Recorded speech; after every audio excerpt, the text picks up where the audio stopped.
Sudarlun, sejumlah mahasiswa dan aktivis yang tergabung dalam Solidaritas Mahasiswa untuk Rakyat Semur Aceh Barat Sabtu siang menggelar aksi unjuk rasa yang berlangsung di Tugu Pelor, Melabu.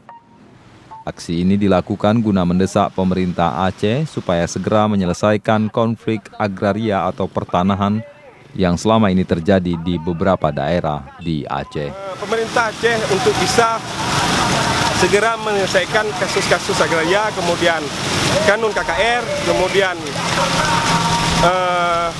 pendidikan gratis secara benar, tepat sasaran, pelayanan kesehatan dan fasilitasnya. Aksi ini juga mendapatkan pengawalan ketat dari aparat kepolisian dari Satuan Sabara dan Satuan Lalu Lintas Polres Aceh Barat. Dari Melabu, Didi Iskandar, Serambion TV.